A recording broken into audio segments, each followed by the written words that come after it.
Swayam Prabha. Digital India. Educated India.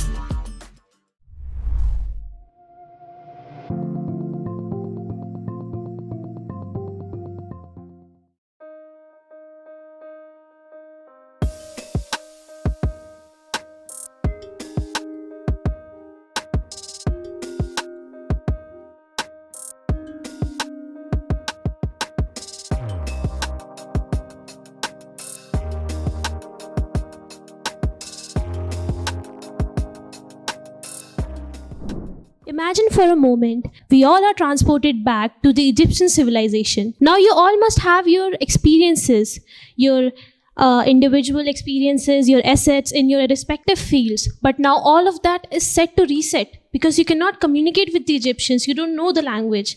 The same is true for the deaf community. Having had the opportunity to work in the deaf community, we have faced numerous such problems. These young and talented individuals are unable to express themselves fully, leading them to miss out on opportunities and reducing their quality of life. And we aren't just talking about thousands. If we take the entire world, there are more than 430 million people who can't hear anything at all.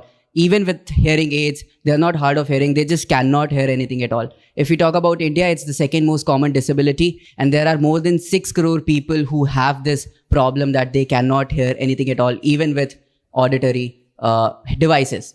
So what's the solution? Basically, you build a bidirectional communication technology, which helps you communicate with the deaf. The second part is you create something which acts as an overlay over existing media or something like a Zoom call or YouTube video or articles which already exist. And therefore, your ability to convert the language into Indian Sign Language. Our primary solution includes a Bridget app, which helps the deaf community in communication.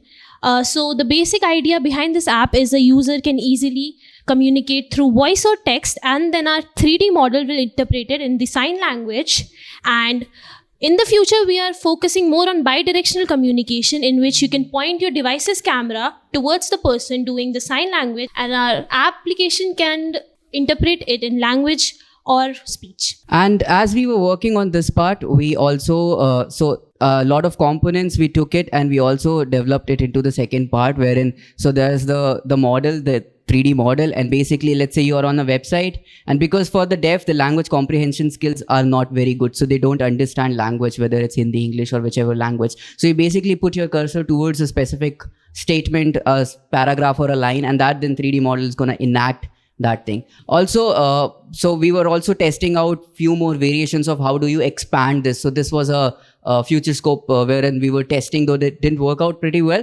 But there's this thing, and so because Google Meet and Zoom now, it provides you with captions. So basically, you take that caption, feed that into our model, and then it's going to enact it into sign language. So that's how. So some of our disadvantage using the sign language would be the sign language is not universal. It varies from country to country. Like in India itself, we have the Indian Sign Language. And the Indian Sign Language has multiple variations, which is dominant to the cultural variation through north and south and east and west of the country. And the Indian Sign Language are not yet standardized, but these are some of the things that are our advantages in disguise. Now, when we talk about competition, so yes, there are currently startups and companies who are working on these things. But the thing is, because sign language is not universal, these are working on American Sign Language, European Sign Language, Libras, Turkish Sign Language, and all of them. And therefore, them getting into Indian Sign Language market is not their priority, and therefore they're focusing on that market. Hence, we have a clear market here in India. There are some projects undertaken by individual developers, but they have no understanding of how sign language work. The other kind of indirect competition could be the applications which are there for you to learn sign language, but then they do not facilitate communication. So as of now, we are incubated at Runway Incubator. We are a state-recognized startup by Directorate of Industry Startup Uttarakhand. We are currently in discussions with Bhashini Division of Ministry of Electronics and IT to help expand this project.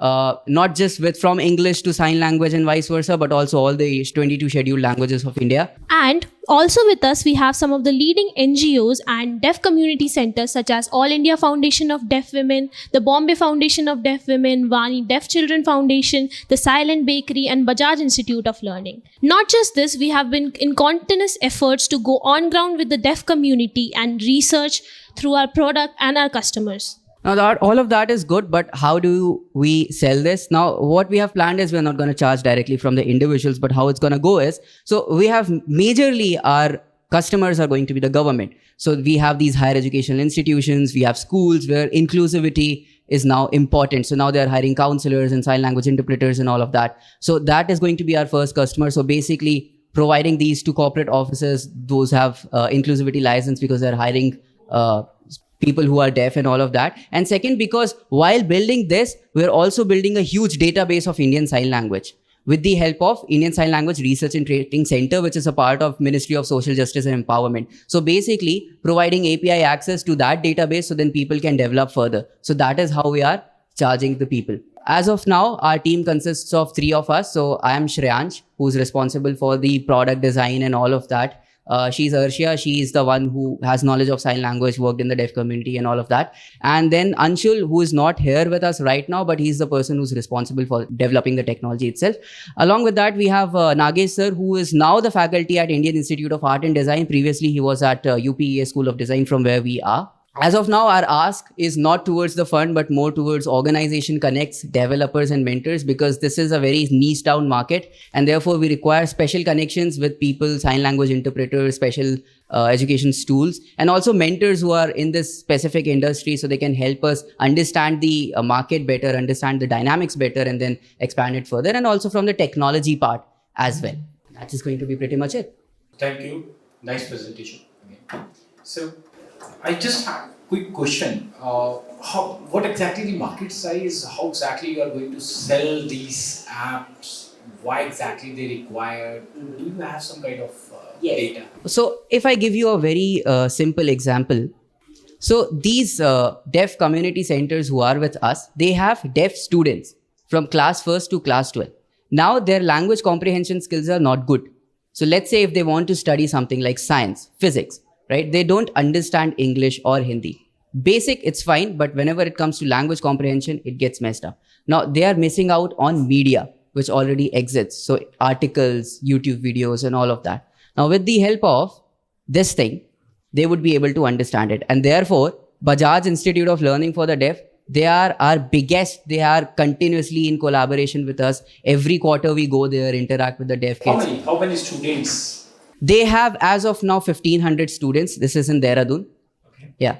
And then we also have Vani Children's Deaf Foundation. So that is based out of Bangalore. So we are remotely connected with them through online mediums. So they have also promised to, apply these. Apart from these 5, do you have any other? No, as of now, we have only collaborated with these. So there are more organizations. But when you compare it by not selling it to any individual, you're selling it to institute. Yes. How exactly that, what you say, probably these Bajaj Institute required only 2 license, probably. I don't know, like how exactly you're operating. And 5, so maximum 10 license. Yeah, but then also, so one thing that I also mentioned, now there are corporates as well.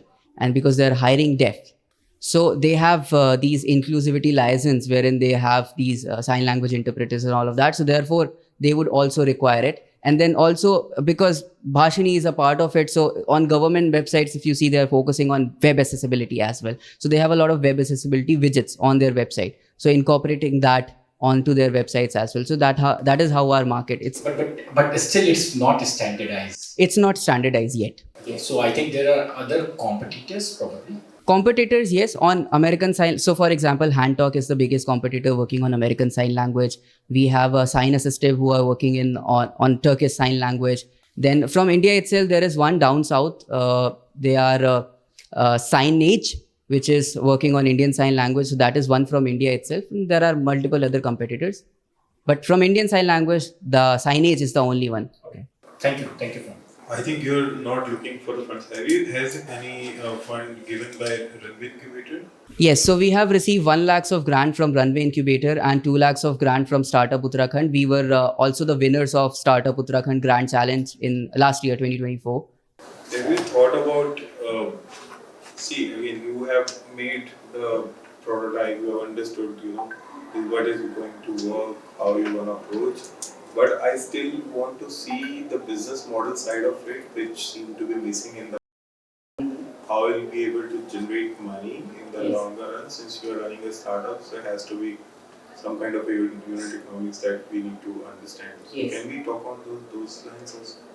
Yeah, sure thing. Actually, we were trying to figure out how the unit economics and all of that part is going to go. But because as of now, we are still developing the prototype and the entire product is not ready as of now. So it is getting a bit difficult for us as well to understand, because as of now, we are using the benefit of our student plans. And therefore, we are not getting charged on anything. So we are using Google. But that's okay. But my feedback would be, I'm not asking question to this, that after you spend so many hours, years on some product, and eventually you realize later on that the market is not as big as that you were thinking. It's better to start thinking on those lines that how you're gonna monetize this particular technology, whatever you are building. That will help you to go for longer. As this then there will be a lot of challenges in that case if you don't think on those lines. So that's my feedback. Go back and think about those lines. Sure. Right. Thanks for the initiative and the good cause you guys are promoting. I got the plan, the idea that you guys are trying to build. Probably it's early for me, early for probably getting into the funds, but happy to connect with some mentors, some business. So I personally connected with multiple NGOs across the NCR, across India itself as well. So happy to connect with these business connect. Probably you can figure out the business model as I mentioned from these connects. So happy to do so. And thanks for this. Sure thing. Thank you very much, sir. Thank you.